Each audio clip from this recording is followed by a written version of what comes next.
ஏழாம் வசனத்தை நாம் வாசிப்போம். The book of Deuteronomy chapter 34 verse number 7. மோசே மரித்த போது 120 வயதாய் இருந்தான். அவன் கண் இருளடையவும் இல்லை, அவன் பலன் குறையவும் இல்லை.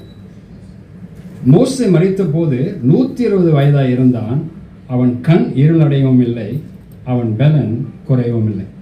இன்றைக்கு நான் உங்கள் மத்தியில் முதிர்ந்த ஊழியர் என்ற தலைப்பில் கர்த்தருடைய வார்த்தையை பேசுவதற்கு மிக முக்கியமான காரியம் என்னவென்றால், நான் தான் முதிர்ந்த ஊழியர், நீங்களாம் ரொம்ப யங் மினிஸ்டர் அப்படிங்கிற சிந்தனையில் நான் பேசலை. நமக்கு எல்லாருக்கும் வயசாகிக்கிட்டே இருக்கு. இப்போ எனக்கு இந்த வருஷம் 71 வயசு ஆயிடுச்சு. நிறைய பேர் 60க்கு மேலே தான் இருக்கிறீங்க. அந்த ஆனரிங் செய்கிற நிறைய மினிஸ்டர்ஸ் பார்த்தா எல்லாமே 60க்கு மேலே தான். ஐயா ஜோன் கோயில்பள்ளி வந்திருந்தார், 80+. மோசஸ், யார் பிரதர் மோசஸ், உங்களுக்கு தெரியுமே, எங்கே இருக்கிறீங்க? என்ன வயது அவருக்கு? 83. பாருங்கள், அதெல்லாம் 60லேருந்து 83 வயசுக்குள்ளே உள்ளவங்கள நம்ம ஆனரிங் செஞ்சுட்டு இருக்கிறோம். அந்த வயதில் தான் நம்ம எல்லோரும் இருக்கிறோம். வருஷம் நம்ம வயசு போய்கிட்டே தான் இருக்கு. ஆனால் இன்றைக்கி நான் என்னத்தான் இந்த மக்கள் மத்தியில் பிரசங்கம் பண்ணதுன்னு சொல்லி தேவ சமூகத்தில் நான் ஜெபித்து கொண்டிருக்கும் போது தான் கர்த்தர் இந்த வார்த்தை எனக்கு கொடுத்தார், முதிர்ந்த ஊழியர்னு சொல்லி. அப்போ நான் அதை குறித்து நான் தியானிக்கும் போது ஒரு சில காரியங்கள் தேவன் என் மனதில் வைத்ததை உங்களோடு கூட நான் பகிர்ந்து கொள்கிறேன். நம்ம எல்லாரும் தேவனுடைய ஊழியர்கள், நம்ம நிறையவே பிரசங்கம் பண்ணுறோம், நம்ம சபையாரை கர்த்தருக்குள்ளே நம்ம நடத்தி கொண்டு வருகிறோம். ஆனால் இந்த ஆனரிங்கில், இந்த விழாவில் 2 முதிர்ந்த ஊழியர்களை நாம் கனப்படுத்த போகிறோம். நெடுகாலம் கர்த்தருக்காக ஊழியம் செய்தவர்கள். இதை நான் மனதில் கருதி நான் ஆண்டவருடைய ஜெபிக்கும் போது சில வார்த்தைகளை கர்த்தர் என்னோடு கொடுத்தார். அதை தான் இன்றைக்கு உங்கள் மத்தியில் நான் பேசும்படியாக விரும்புகிறேன். இந்த பிரசங்கத்தை நான் உங்கள் மத்தியில் கொண்டு வருவதற்கான மிக முக்கியமான காரியம் என்னன்னாக்கா, எத்தனையோ வருஷ காலங்களாக நாம் தேவ ஊழியர்களாக வாழ்ந்திருக்கிறோம் என்பதல்ல, அல்லது தேவனுக்காக சேவை செய்திருக்கிறோம் என்பதும் அல்ல. ஆனால் என்னத்தை சாதித்து நம்ம முடிச்சிருக்கிறோம் அப்படிங்கிறது தான் பெரிய காரியம். வயசு போயிடுச்சுங்க, 70-80 கடந்துட்டோம். நம்ம நிறையவே ஊழியம் செஞ்சிருக்கிறோம். ஆனால் ஆண்டவருக்காக நம்ம என்னத்தை சாதிச்சிருக்கிறோம்? இங்கே ஒரு சாதனையாளர் இருக்கிறார், ரெவரண்ட் பால் பாக்கியநாதன். அவர் சாதனை என்னன்னாக்கா, கொஞ்சம் சொல்கிறீங்களா? மலாய் பைபிள், ஏதாவது ரோமனைஸ் பைபிளா? அது கொஞ்சம் சொல்லுங்க, கொஞ்சம் இருந்துச்சு சொல்லுங்க. அவர் கொஞ்சம் சொல்லுவார், கேளுங்க. மலேசியாவில் யாருமே செய்யாத காரியத்தை அவர் செஞ்சிருக்கிறார். இது ஒரு பெரிய சாதனை. சொல்லுங்க. தமிழ் பைபிள் ரொம்ப பேர் தமிழ் படிக்க வேணும் ஆசையாக இருக்குது. அதனால படிக்க தெரியாமல் இருக்க சூழ்நிலையில் அதான் ரோமனைஸாக எழுதினார். I transferred that Tamil Bible to the Romanized thing, and it took 4 hours basically day and night. Okay, ஆனாலும் God's grace கிருபையினால அதே வெற்றியை செய்து முடிச்சார். அதனால thank you very much. ஒரு 1000 மைலுக்கு மேலே அவர் ப்ரீம் பண்ணி எல்லாமே விட்டு முடிஞ்சாச்சு. இப்போ ஆங்கிலம், தமிழ், ரோமனைஸ்ன்னு சொல்லி 3ம் ஒரே புஸ்தகமாக இப்போ பிரிண்ட் பண்ணிட்டு இருக்காரு. அப்படி தானே செஞ்சிட்டு இருக்கிறார். பாருங்க, நம்ம தேசத்தில் யாரும் செய்யலை, அவர் செஞ்சிருக்கிறார். அவரோட காலம் முடியும். என்ன பாஸ்டர் காலம் முடியும்னு சொல்லிட்டீங்க? ஆமாம், நம்ம எல்லாரும் முடிகிற காலத்தில் தானே இருக்கிறோம். அவர் காலம் முடியும். ஆனால் அவர் எழுதின பைபிள் இந்த தேசத்தை சுற்றி சுற்றி வந்துருக்கு. அவருக்கு ஒரு நல்ல கைத்தட்டு கொடுப்போம். என்னோட பிரசங்கத்தோட நோக்கமே இதுதான். நம்ம எவ்வளவு காலம் ஊழியம் செஞ்சோம் அப்படின்னு அல்ல, எவ்வளவு வயசு வரையும் நாம் இந்த பூமியில் வாழ்ந்து ஊழியம் செஞ்சோம் அப்படின்னு அல்ல, ஆண்டவருக்காக நாம் என்ன பின்னால் வச்சுட்டு போனோம். நம்மளை பேர் சொல்றதுக்கு ஏதாவது ஒன்று முன்ன இருக்கா? கொஞ்சம் யோசித்து பாருங்க. காரணம் என்னன்னாக்கா, நம்ம கண் முன்னாலே நிறைய ஊழியர்கள் மறைச்சிக்கிட்டு இருக்கிறாங்க. ஐயா, இப்போ கூட தான் நீங்கள் வாட்ஸ்அப் பார்த்தீங்கன்னா 2-3 ஊழியர்கள் இறந்துட்டாங்க. நம் கண் முன்னால் நிறைய ஊழியர்கள் மறைச்சிக்கிட்டு தான் இருக்கிறாங்க. அவங்க நிறைய பிரசங்கம் பண்ணியிருக்கிறாங்க, நிறைய ஊழியம் செஞ்சுருக்கிறாங்க. நிறையவே கர்த்தருக்காக பாடுபட்டிருக்கிறாங்க. ஆனா அந்த மரித்த ஊழியர்கள் என்னத்தை பின் வச்சு போயிருக்கிறாங்க, அதை இன்னொருவர் அதை கேரி ஃபார்வர்ட் பண்ற மாதிரி அப்படி என்ன காரியங்கள் இருக்கு. இதுதான் என் மனதில் பெரிய காரியமா வேலை செஞ்சுக்கிட்டு இருந்தது. நாம ஒரு காலத்தில் வாழ்ந்து நம்ம மறிக்க போறோம் ஐயா. நான் 21வது வருஷத்துல 21வது வயதில் நான் ஊழியத்துக்கு வந்தேன். இப்போ எனக்கு 71 வயசு ஆயிடுச்சு. நான் ஆண்டவருக்காக என்னத்தை பின் வச்சுட்டு போறேன்?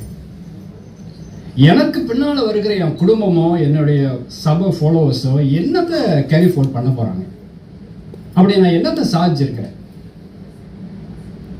இதுதான் நம்ம பெரிய கேள்வி. நம்ம எல்லாரும் யோசிக்க வேண்டிய காரியம். இதை நாம யோசிக்கணும். நம்ம மறிக்கிறதுக்குள்ள எதையாவது ஒன்று ஆண்டவருக்காக செய்து முடிச்சுட்டு நம்ம மறிக்கிறோம் ஐயா. அதில் தான் கர்த்தர் பிரியமா இருக்கிறார். இதை நான் தியானிக்கும் போது ஒரு 3 காரியத்தை வேதத்திலிருந்து உங்களோட கூட சொல்ல போறேன். என்னோட கூட என்னாகமம் புஸ்தகத்தை எடுத்துக்கொள்ளுங்க. இந்த book of Numbers chapter 27 verses 15 to 23. யாராவது வாசிக்கலாமா? The book of Numbers, என்னாகமம் புஸ்தகம் 27ஆம் அதிகாரம் 15ஆம் வசனத்திலிருந்து 23ஆம் வசனம் முடியும். Then Moses spoke to the Lord, saying, Let the Lord, the God of the spirits of all flesh, set a man over the congregation, who may go out before them and go in before them, who may lead them out and bring them in, that the congregation of the Lord may not be like sheep which have no shepherd. And the Lord said to Moses, Take Joshua the son of Nun with you, a man in whom is the Spirit, and lay your hands on him, set him before Eleazar the priest and before all the congregation, and inaugurate him in the sight. And you shall give some of your authority to him, that all the congregation of the children of Israel may be obedient.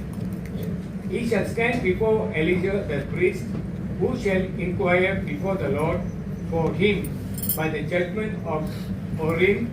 At his word they shall go out, and his word they shall come in, he and all the children of Israel with him, all the congregation.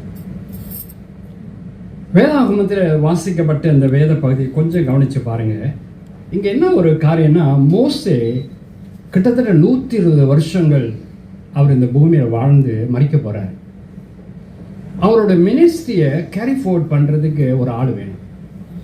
இல்லாட்டி அந்த மந்தை மெய்ப்பன் இல்லாத மந்தையா போயிடும். அப்படிதானே? இங்க பாருங்க, அதே வசனங்க இருக்கு.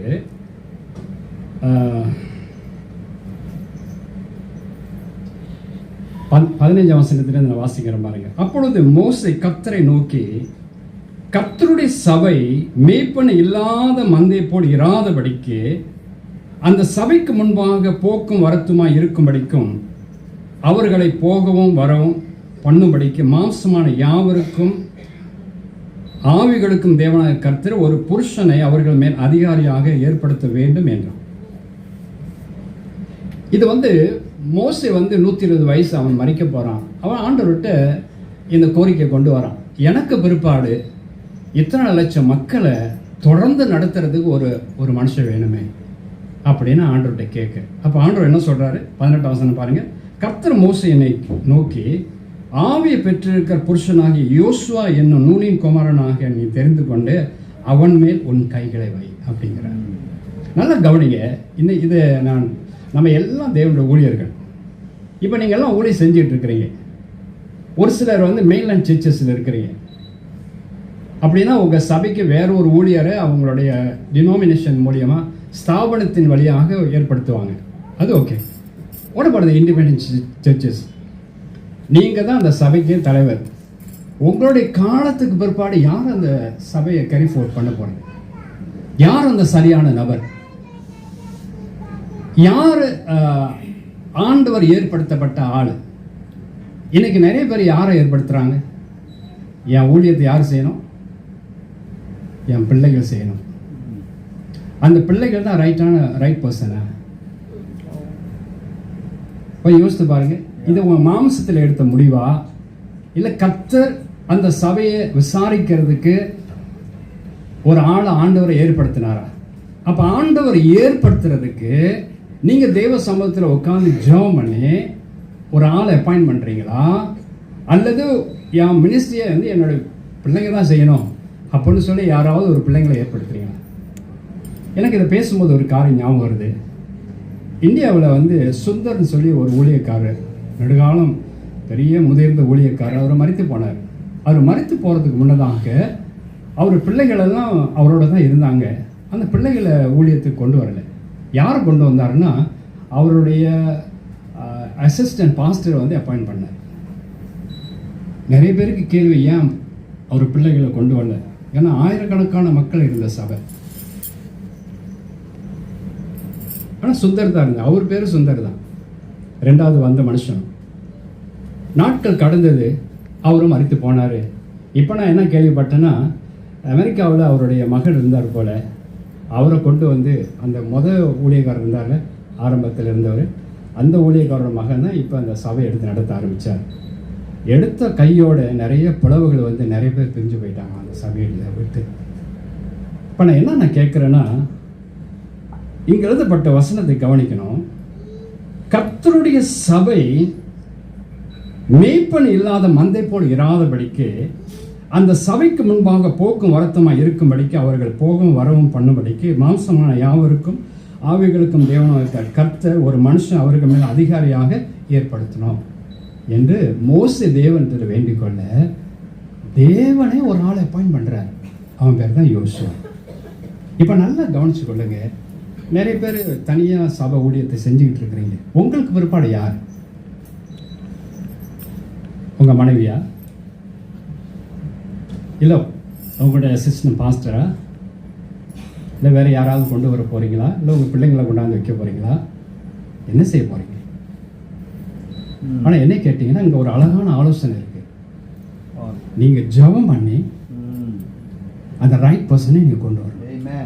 Praise the Lord. Praise the Lord. அதுதான் முதிர்ந்த ஒரு ஊழியனுக்கு அடையாளம். நீங்க இவ்வளவு நாள் ஆண்டவருக்கு ஊழியம் செய்ததுக்கு அதான் அடையாளம். ஏன்னா அந்த மந்தை வந்து சிதறப்பட்டு போயிடக்கூடாது, மேய்ப்பினலாத மந்தையாக மாறிடக்கூடாது. அதுக்கு சரியான ஒரு ஆளை நியமிக்கணுமே. அப்ப இவ்வளவு காலம் ஊழியத்தில் இருந்துட்டீங்கய்யா, உங்களுக்கு வயசு போயிருச்சு, யார் அடுத்த ஆளு? நான் முன்ன சொன்னது போல மெயின்லைன் சர்ச்சஸ்லாம் பிரச்சனையே கிடையாது. ஆங்கிலிக்கன், மேத்தடிஸ்ட், லூத்தரன், பிரஸ்பெட்டரியன், இந்த மாதிரி நிறைய சபைகள் சொல்லலாம், கேத்தலிக்ஸ். அடுத்த ஆள் வெயிட் பண்ணுறாங்க. அவங்க டினாமினேஷன் ஸ்தாபனம் அவங்கள நியமனம் பண்ணணும். ஓடப்படுது இண்டிபெண்டன்ட் சர்ச்சஸ். யாரை கொண்டாந்து வைக்க போகிறீங்க? ஆனால் இந்த பேட்டர்ன் வந்து ரொம்ப அழகாக இருக்குது. கர்த்தரே ஒரு ஆளை நியமிக்கிறார். அந்த அளவுக்கு தேவ சமூகத்தை காத்திருந்து ஒரு ஆளை தேர்வு செய்ய முடியுமா உங்களால்? இல்லை என் பிள்ளை தான் வரும்னு சொல்ல போறீங்களா? இல்லை உங்கள் அசிஸ்டன்ட் பாஸ்டர் உங்களோட இடத்துக்காக போராடிக்கிட்டு இருக்காரா? அவரை ப்ளீஸ் பண்ணுறதுக்காக அந்த ஊழியத்தை அவர் கையில் ஒப்படைக்க போகிறீங்களா? அல்ல உங்கள் மகன் கையில், உங்கள் மக கையில், உங்கள் மனைவி கையில் ஒப்படைக்க போகிறீங்களா? இது பெரிய ஒரு கேள்வி. இந்த கேள்விக்கு விடை கிடைக்குன்னா நீங்கள் தேவ சமூகத்தில் ஜெபம் பண்ணி ஒரு சரியான முடிவு எடுக்கணும். Praise the Lord. Praise the Lord. அப்பதான் உங்களுக்கு பிற்பாடு அந்த ஊழியம் அழகா நடக்கும், இன்னும் சிறப்பா நடக்கும். ஆமென். ஒரு கைத்தட்டு கொடுக்கலாமா கடவுளுக்கு? இரண்டாவது காரியமா ஒரு வசனத்தை நான் சொல்லும்படி விரும்புகிறேன்.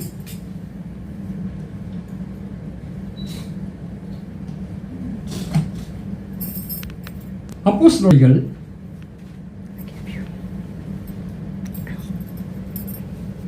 மன்னிக்கலாம் 1 தீமோத்தேயு 4ஆம் அதிகாரம் 12 16 வசனம் வரையும் யாராவது ஒரு வாசிக்கலாம். 1 Timothy chapter 4 reading verses from 12 to 6. யாராவது சீக்கிரமா வாசிக்கலாம்? உன் இளமையை குறித்து ஒருவனும் உன்னை அசட்டை பண்ணாதபடிக்கு நீ வார்த்தையிலும் நடக்கையிலும் அன்பிலும் ஆவியிலும் விசுவாசத்திலும் கற்பிலும் விசுவாசிகளுக்கு மாதிரியாயிரு. நான் வருமளவும் வாசிக்கிறதிலும் புத்தி சொல்லுகிறதிலும் உபதேசிக்கிறதிலும் ஜாக்கிரதையாயிரு. மூப்பராகிய சங்கத்தார் உன்மேல் கைகளை வைத்தபோது தீர்க்க தரிசனத்தால் உனக்கு அளிக்கப்பட்ட வார்த்தை பற்றி அசதியாயிராதே. நீ தேறுகிறது யாவருக்கும் விளங்கும்படி இவைகளையே சிந்தித்துக் கொண்டு இவைகளிலே நிலைத்திரு. உன்னை குறித்தும் உபதேசத்தை குறித்தும் எச்சரிக்கையாயிரு. இவைகளில் நிலை கொண்டிரு. இப்படி செய்வாயானால் உன்னையும் உன் உபதேசத்தை கேட்பவர்களையும் ரட்சித்துக் கொள்வாய். சரி, நல்லா கவனிங்க. 1 Timothy chapter 4. இங்க நம்ம என்ன வாசிக்கிறோம்னாக்கா, பவுல் ரொம்ப வயது போன காலம், வயசாயிருச்சு அவருக்கு. ஆவிக்குரிய மகனாக கருதப்பட்டவன் தான் தீமோத்தேயு. அந்த தீமோத்தேயுடைய ஃபேமிலி பேக்ரவுண்டை பார்த்தீங்கன்னா, அவங்களுடைய பாட்டி நல்ல வேதத்தை படித்தவங்க, அவங்க அம்மாவும் நல்ல வேதத்தை படித்தவங்க. பாட்டி கிட்ட இருந்தும் அம்மா கிட்ட இருந்தும் வேதத்தை கற்றுக்கொண்டவர் தான் தீமோத்தேயு. அந்த ஏரியா பக்கம் இவர் ஊழியத்துக்கு போகும்போது இந்த ஃபேமிலியை கண்டுபிடிச்சார். பவுலுக்கு ஒரு காரியம் இருக்குது, எந்த டவுனுக்கு போனாலும் அங்கே நல்ல கிறிஸ்தவர்களை யாரும் இருக்கிறாங்களான்னு தேடி கண்டுபிடிப்பார்.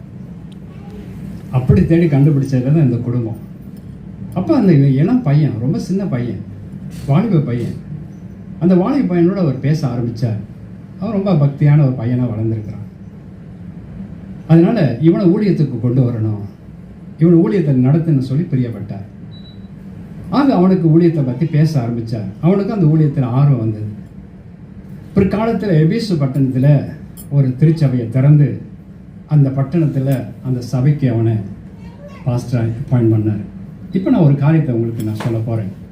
நீங்கள் ஒரு முதிர்ந்த ஊழியர், நாள்பட்ட ஊழியர், வயதும் போயிடுச்சு, ஊழிய அனுபவம் இருக்குது. நீங்கள் இளம் ஊழியர்களுக்கு என்ன செஞ்சுட்டு இருக்கிறீங்க? உங்கள் ஏரியாவில் நிறைய இளம் ஊழியர்கள் இருப்பாங்க. அவங்களுக்கு உங்களால் முடிஞ்ச ஒரு ஆலோசனை சொல்ல முடியுதா? அப்படி ஒரு மனம் இருக்கா அவங்களுக்கு? இல்லை கூப்பிட்டு பேசுறீங்களா? அவங்கள கர்சனையாக ஒரு அழைப்பு கொடுத்து, வாங்கப்பா ஒரு விருந்து வைப்போம், நீ இல்லை என் வீட்டுக்கு வா அப்படின்னு அந்த ஊழியரை அழைச்சி உங்களால் நல்லா அந்த பவுல் மாதிரி பேச முடியுதா? பேசணும் ஐயா. அதுக்கு தான் நான் சொல்கிறேன். நான் பேசுகிறேன், அதை நான் செஞ்சுக்கிட்டு வரேன். நான் என்ன ப்ராக்டிக்கலில் கொண்டு வரணும் அதை உங்கள்கிட்ட சொல்லிக்கிட்டு இருக்கிறேன். நான் பைபிள் ஸ்கூல் டீச்சராகவும் இருக்கிறேன். நிறைய வருஷம் ஊழியத்தில் நான் இருந்துட்டேன். இது என்னோடய ஊழியம் 47வது வருஷம் நான் ஒரு ஊழியத்தை செஞ்சுட்டு இருக்கிறேன். 47 years. அந்த 47 வருஷத்துடைய ஊழிய அனுபவங்கள் ஆண்டவர் நிறைய நடத்தியிருக்கிறார். எனக்கு கடவுள் நடத்தினதெல்லாம் என் பிரசங்கத்தில் சொல்லியிருக்கிறேன். என் மக்களுக்கு பைபிள் ஸ்கூல் ஸ்டூடெண்ட்களுக்கு டீச் பண்ணியிருக்கிறேன். தனிப்பட்ட முறையில் இளம் ஊழியர்களை நான் சந்திப்பேன்னா அவங்கள என்கரேஜ் பண்ணி பேசி கை கொடுத்து ஊக்கப்படுத்தி கர்த்தர் என்னை நடத்தினதெல்லாம் ஃபோனால் பேசுவேன். அவங்களோட ஒரு சில ஆலோசனைக்காக கேட்பாங்க, இது பாஸ்டர் இப்படி எப்படி செய்யலாம், என்ன மாதிரி செய்யலான்னு. அவங்களுக்கெல்லாம் நல்ல ஒரு ஆலோசனை சொல்லி அவங்கள நடத்த பார்க்குறேன். பாஸ்டர் ஜேடி ஒரு வார்த்தை சொன்னார், இந்த நாட்களில் ஒரு தகப்பன் இருதயம் உள்ள ஊழியர்கள் ரொம்ப குறைவு இல்லையா? தகப்பனோட இருதயம் உள்ள ஊழியர்கள் ரொம்ப ரொம்ப குறைவு. இளம் ஊழியர்களுக்கு உங்களால் என்ன செய்ய முடியுது? என்ன செஞ்சுக்கிட்டு இருக்கிறீங்க? இல்லை உங்கள் காலம் முடிஞ்சவொடனே நீங்கள் போய் சேர்ந்துருவீங்க.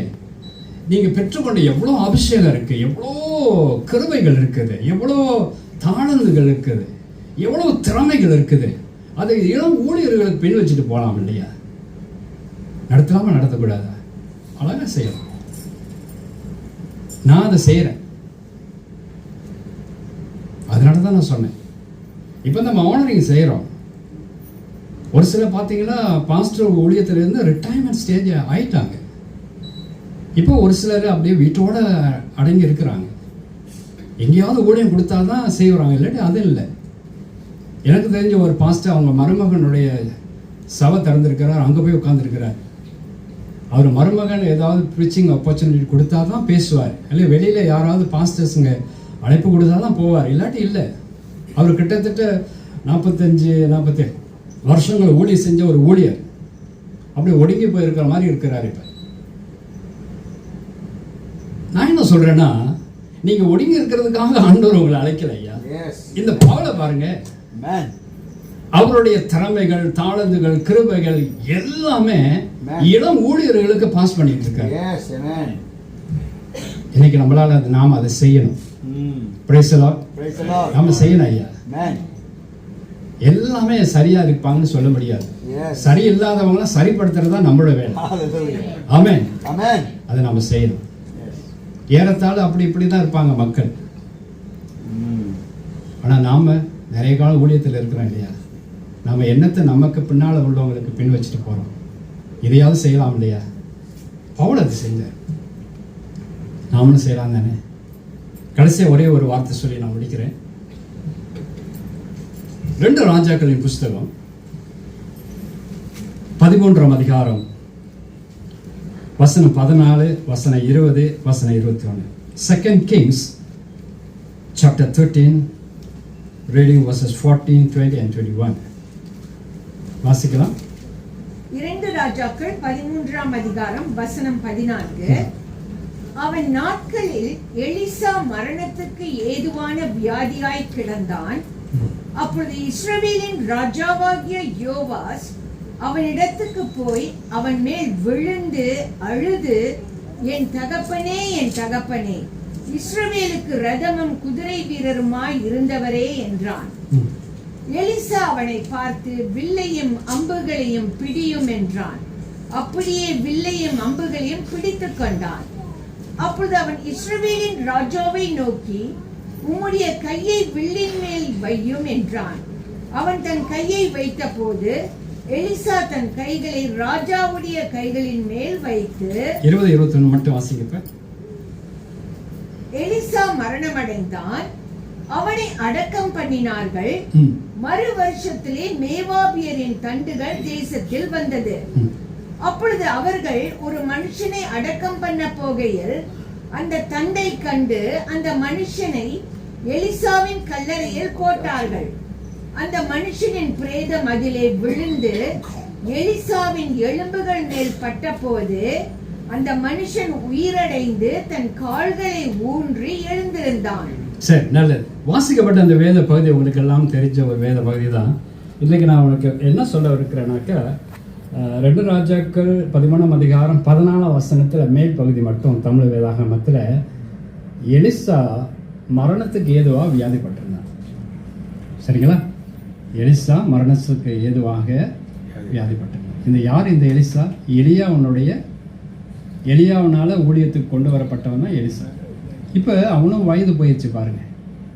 அவரும் மறிக்கிற தருவாய்க்கு வந்துட்டார். வயசும் போயிடுச்சு, ஊழியத்தின் ரொம்ப ஊழியம் செஞ்சுட்டார் அவரும். இப்போ அவர் மறிக்கிற தருவாயில் இருக்கிறார். இப்போ நம்ம சிலர் நம்ம இங்கே இருக்கிறது போல நமக்கு வயசு போயிடுச்சு இல்லை? அப்படிப்பட்டவங்க தான் நம்ம வாடகை செஞ்சிட்ருக்கிறோம். கொஞ்சம் சந்தோஷப்படுத்துறதுக்கு, இன்னும் கொஞ்சம் இருக்கிற மீத காலத்தையாவது தைரியமாக நல்லா ஓடுறதுக்கு அப்படியாவது நினச்சி கொஞ்சம் சந்தோஷப்படுங்க. சரி, அப்போ இவருக்கு வயசு போயிடுச்சு, மரணத்துக்கு ஏதுவாக இருக்கு. மரண நேரத்தில் ஒரு சில வியாதி வருதானே, அந்த மாதிரி வந்துருச்சு அவருக்கும். நல்லா ஊழி செஞ்சவர், நல்லா ஊழியம் செஞ்சார். எலியாவை விட எலிசா இன்னும் பெரிய ஊழியெல்லாம் செஞ்சார். அந்த கிருபை இரட்டிப்பான அபிஷேகத்தை பெற்றவர் இல்லையா? சாதாரணமாக அந்த மாதிரி ஊழியம் ஐயா. இப்போ மரணத்துக்கு ஏதுவாக வியாதிப்பட்டார். 20, 21 வசனத்தை படிச்சிங்களா? இறந்தும் போயிட்டார்.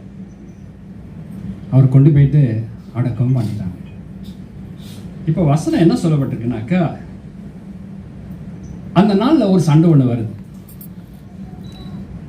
அந்நிய நாட்டு மக்கள் ஜெருசலத்துக்கு விரோதமாக சண்டைக்கு வராங்க. இப்போ இவங்க அடக்க ஆராதனைக்கு போயிட்டு இருக்கிறாங்க. இன்னும் அடக்கம் பண்ணலை, போயிட்டு இருக்கிறாங்க. அடுத்த நாட்டுக்காரர் சண்டைக்கு வந்துட்டான்.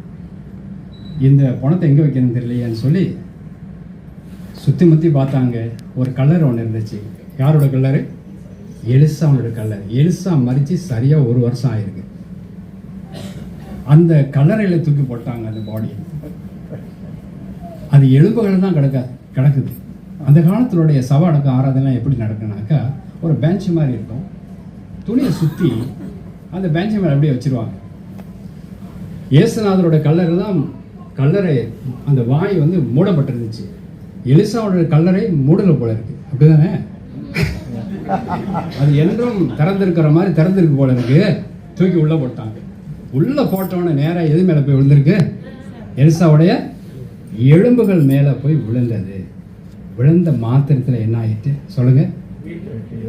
அந்த செத்து போன சரீரம் உயிரோடு வந்துருச்சு. ஒரு கைத்தட்டு கொடுக்கலாமே? ஏன் இவ்வளவு சோகமா கைத்தட்டாங்க? நல்லா தட்டுங்க.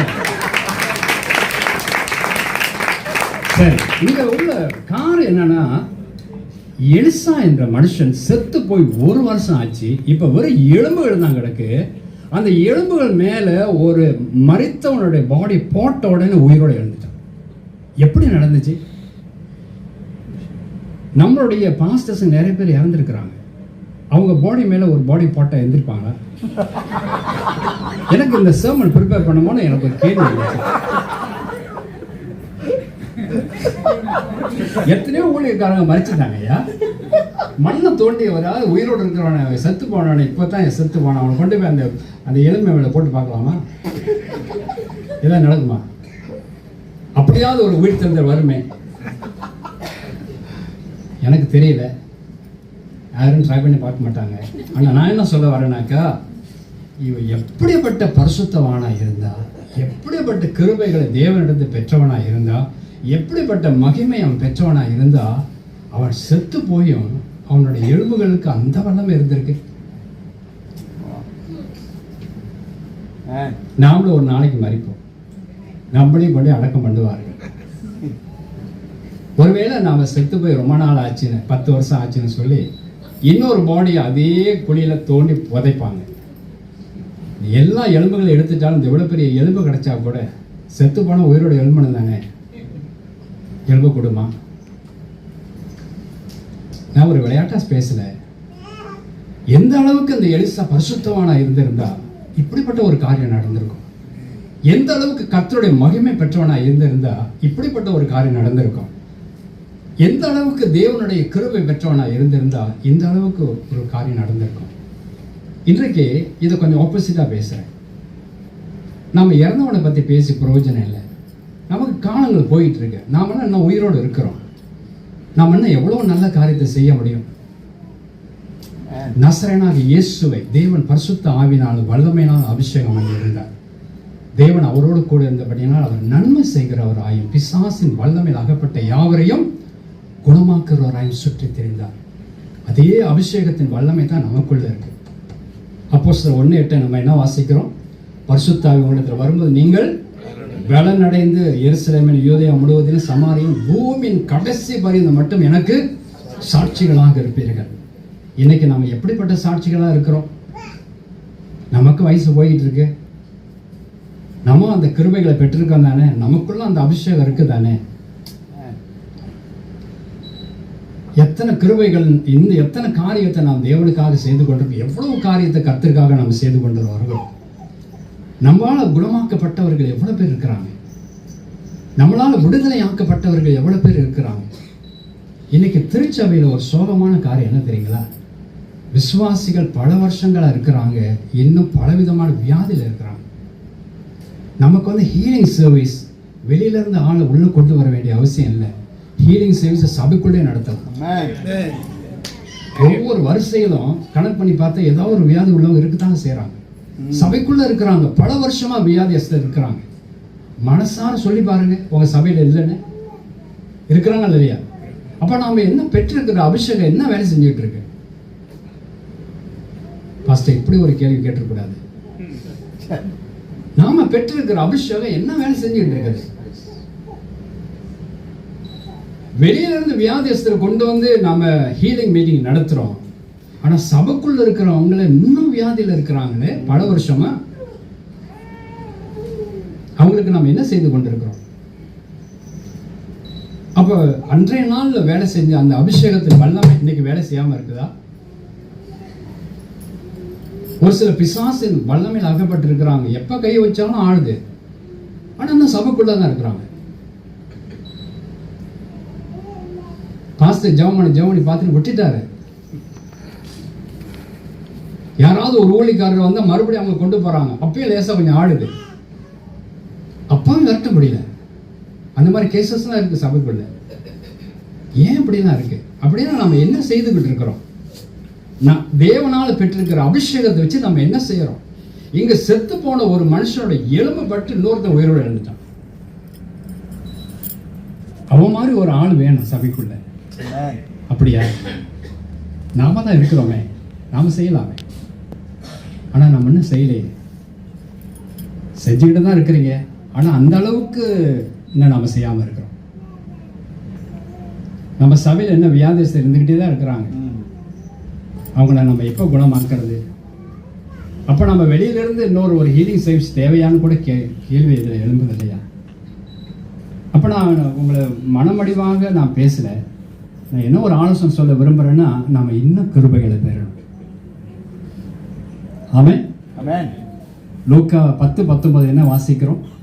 இதோ சர்ப்பங்களையும் தேள்களும் மிதிக்கவும் சத்துருடைய சகல வல்லமை மேற்கொள்ளும் உங்களுக்கு அதிகாரம் கொடுத்திருக்க, ஒன்றும் உங்களை சேதப்படுத்தாது. அப்படிப்பட்ட ஒரு வல்லமை பெற்றிருக்கிறோம் ஐயா. நம்ம அசுத்தாவின் வல்லமையில பாதிக்கப்பட்டவன் சபைக்குள்ள இருக்கிறான். நம்ம வியாதிஸ்தர் சபைக்குள்ள இருக்கிறாங்க. விட முடியாத பழக்கத்தை வழக்கங்கள் உள்ளவங்க இன்னும் சபைக்குள்ள இருக்கிறாங்க. இன்னும் விடுதலை பெறாமலே இருக்கிறாங்க, இன்னும் சுகம் பெறாமலே இருக்கிறாங்க. இன்னும் ஒரு மோசமான காரியம் என்ன தெரியுங்களா? அபிஷேகம் பெறாத நிறைய விசுவாசிகள் சபைக்குள்ள இருக்கிறாங்க. ஆனா நாமெல்லாம் பாஸ்டர்ஸ். நம்ம என்ன செய்யறோம்? முதிர்ந்த ஊழியர் ஆயிட்டோம், வயசும் போயிடுச்சு, நமக்கு ஊழியத்திலும் பல வருஷம் இருந்துட்டோம். ஆனா நம்மளோட பல வருஷம் அனுபவங்கள், வயது போன காலங்கள், இது இந்த ரெண்டும் வச்சு அந்த மனுஷனுக்கு நம்ம என்ன செய்ய முடியுது? இந்த கேள்வியோட நான் முடிக்கலாம்னு நினைக்கிறேன். ஆக ஒரு 3 காரியங்களை உங்களை மத்தியில் நான் பேசினேன். முதல் காரியம் என்னன்னாக்கா, மோசே அவனுடைய காலத்துக்கு பிற்பாடு ஒரு சரியான பர்சனை ஆண்டவர்கிட்ட ஜெபம் பண்ணி கொண்டு வந்தான். இன்னைக்கு நம்ம சிறுச்சபையில் அதை செய்யலாம். உங்களுக்கு பிற்பாடு யார் உங்கள் ஊழியத்தை பொறுப்படுத்தி நடத்த போகிறது? இரண்டாவது காரியம், அப்போஸ்தலனாகிய பவுல் தன்னோட முதிர்ந்த வயதில் ஊழியத்தின் அனுபவத்தை மையமாக வச்சு ஒரு இளம் ஊழியருக்கு ட்ரைனிங் கொடுத்து நடத்தினார். மூணாவது நாம் பார்த்தோம், எலிசா அவன் மரித்து போய் அடக்கம் பண்ணப்பட்டோம், அவனுடைய எலும்புகள் இருந்த வல்லமை அபரிவிதமாக கிரியை செய்து ஒரு செத்து போன மனுஷனை உயிரோடு கொண்டு வந்தோம். இந்த ஆப்போசிட்டாக நான் பேசுவோம் என்றால், இன்றைக்கு நாம் மறிக்கல, உயிரோடு இருக்கிறோம். அதே வல்லமை தான் பெற்றிருக்கிறோம், அதே அபிஷேகம் தான் பெற்றிருக்கிறோம். ஆனால் நாம் என்ன செஞ்சுட்டு இருக்கிறோம்? நம்ம கரங்களினால எத்தனை பேர் விடுதலை ஆகியிருக்கிறாங்க? நம்ம கரங்களினால எத்தனை பேர் சுகமடைஞ்சிருக்கிறாங்க? நம்மளோட ஊழியத்தினால எத்தனை பேர் ஆசீர்வாதம் பெற்றிருக்கிறாங்க? நம்மளோட ஊழியத்தினால எத்தனை பேர் நன்மை பெற்று அனுபவிச்சு கொண்டிருக்கிறாங்க? இந்த கேள்விக்கு விட நம்மகிட்டே தான் இருக்கு. நம்ம எல்லாரும் எழுந்து நிற்போம். பரலோகத்தின் தேவனாகிய கர்த்தாவை இயேசு கிறிஸ்துவின் நாமத்தினால் உங்கள் உன்னதமான கரத்தில் எங்களை ஒப்புக்கொடுக்கிறோம். எங்கள் ஆண்டவரும் இரட்சகரும் மீட்பரும் தேவனுமாய் இருக்கிற கர்த்தர் இந்த நாட்களில் எங்களோடு கூட இருப்பீராக. வேதத்தில் ஒரு சில வசனங்களை நாங்கள் தியானிக்க எங்களுக்கு பலனை தந்தீரப்பா. தெய்வமே, நாங்கள் இன்னும் ஒரு படி உமக்குள்ளாக வளர எங்களுக்கு உதவி செய்யுங்க. எங்களோட ஊழிய காலத்துக்கு பிற்பாடு ஏதாவது ஒரு நன்மையை நாங்கள் பின்வைத்து போகணும் ஆண்டவரே. எங்களோட ஊழியத்தின் பலனாக ஒரு சிலராவது பிரயோஜனப்படணும் ஆண்டவரே. ஒரு சிலராவது நன்மை அடையணும் ஐயா. எங்களோட ஊழியத்தினால் இவர்கள் நன்மை அடைந்து கொண்டிருக்கிறார்கள் என்று வேற யாராவது இதை குறித்து சொல்லணும் ஆண்டவரே. அப்படியாக எங்களை உபயோகப்படுத்துங்க. எங்களையும் ஆசீர்வதிங்கப்பா. எங்களை தாழ்த்துக்கிறோம், உங்களுடைய தேவ கரத்தில் ஒப்புக் கொடுக்கிறோம். இயேசுவின் பரிசுத்த நாமத்தில் கேட்டு ஜெபிக்கிறோம் எங்கள் நல்ல பிதாவே.